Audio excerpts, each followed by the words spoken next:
ಆಚಿ ಮಸಾಲ. ಎಂತ ಅಡಿಗೆಯ ರುಚಿಯಾಗೋ ರಹಸ್ಯವು 20 ರೂಪಾಯಿ. ನಿನ್ನೆ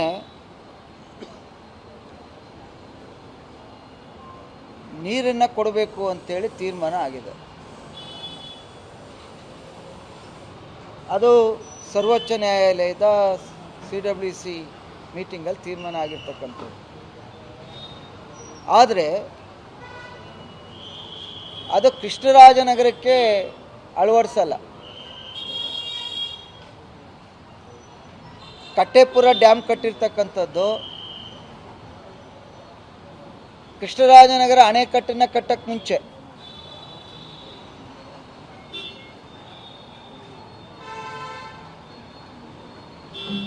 ಬಳ್ಳೂರು ಕಟ್ಟೆಯನ್ನು ಕಟ್ಟಿರ್ತಕ್ಕಂಥದ್ದು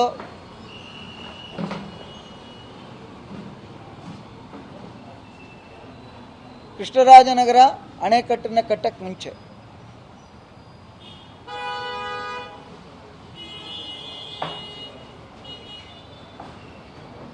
ಚಾಮರಾಜ ಎಡದಂಡೆ ಬಲದಂಡೆ, ಕಟ್ಟೆಪುರ, ಹಾರಂಗಿ, ರಾಮಸಮುದ್ರ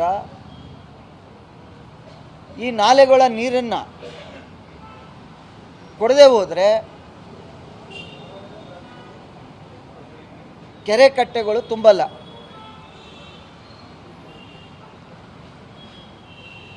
ಬೋರ್ವೆಲ್ಗಳು ರೀಚಾರ್ಜ್ ಆಗಲ್ಲ.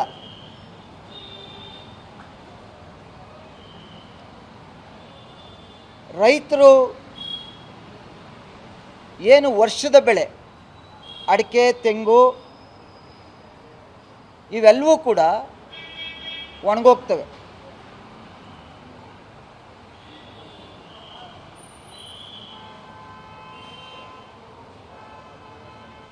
ನಾವು ಸರ್ಕಾರವನ್ನು, ಅಧಿಕಾರಿಗಳನ್ನ ಒತ್ತಾಯ ಮಾಡ್ತಕ್ಕಂಥದ್ದು,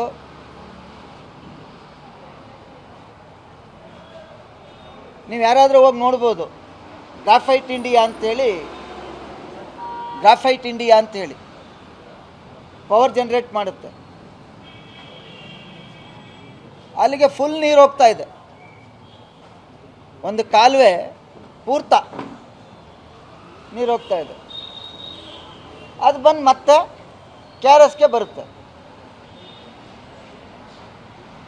ನಮ್ಮ ಈ ನಾಲೆಗಳಲ್ಲಿ ಏನು ನೀರನ್ನು ಹರಿಬಿಡ್ತೀವಿ,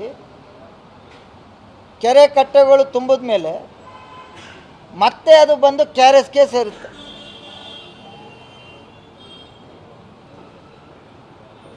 ಅದರಿಂದ ನನ್ನ ಕೃಷ್ಣರಾಜನಗರದ 22 ವರ್ಷದ ರಾಜಕೀಯ ಜೀವನದಲ್ಲಿ ನಮ್ಮ ಕ್ಷೇತ್ರದ ಜನ 15 ವರ್ಷ ಶಾಸಕನನ್ನಾಗಿ ನಾನು ಮಾಡಿದರು.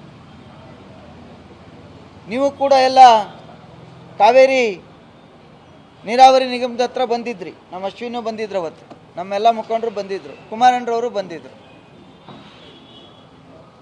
ಅಂಥ ಬರದಲ್ಲೂ ಕೂಡ ನೀರನ್ನು ಬಿಡಿಸುವಂಥ ಕೆಲಸವನ್ನು ಮಾಡಿದ್ವಿ.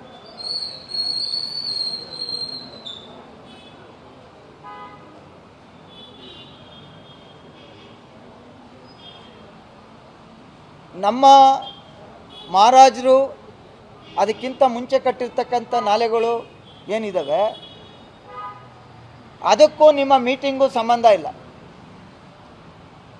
ದಯವಿಟ್ಟು ಅರ್ಥ ಮಾಡ್ಕೊಳ್ಳಿ.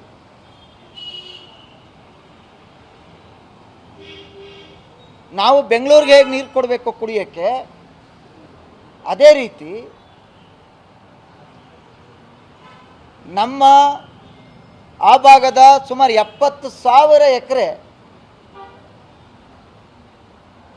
ರೈತರ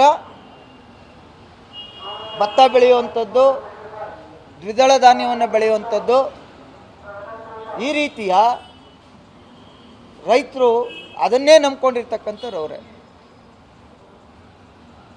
ಈಗ ನೀವು ಕಟ್ ನೀರನ್ನು ಕೊಡದೆ ಹೋದರೆ ಅಡಿಕೆ ಒಣಗೋಯ್ತದೆ, ತೆಂಗು ಒಣಗೋಯ್ತದೆ, ಮತ್ತೆ ಹಾಕ್ಲಿಕ್ಕೆ ಸಾಧ್ಯನಾ? ಅದರಿಂದ ಅಧಿಕಾರಿಗಳು ಗಮನಿಸಬೇಕು.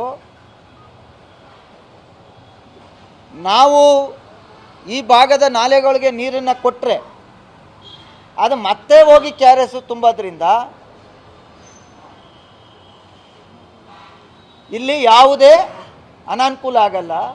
ಹಾರಂಗಿ ತುಂಬಿ ಹರಿತಾ ಇದೆ, ಕೂಡಲೇ ನೀರನ್ನು ಬಿಡುವಂಥದ್ದನ್ನ ಮಾಡಿ. ಇಲ್ಲದೇ ಇದ್ದರೆ ರೈತರನ್ನ ಕರ್ಕೊಬಂದು ನಿಮ್ಮ ಕಚೇರಿಗಳ ಮುಂದೆ ಅನಿವಾರ್ಯವಾಗಿ ಹೋರಾಟವನ್ನು ಮಾಡಬೇಕಾಗುತ್ತೆ.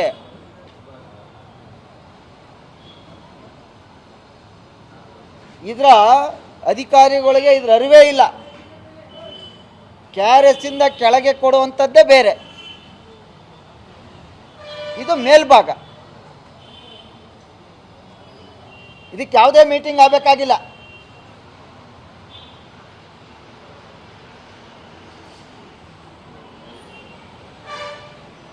ದನಕರುಗಳು ನೀರಿಗೇನು ಮಾಡ್ತವೆ?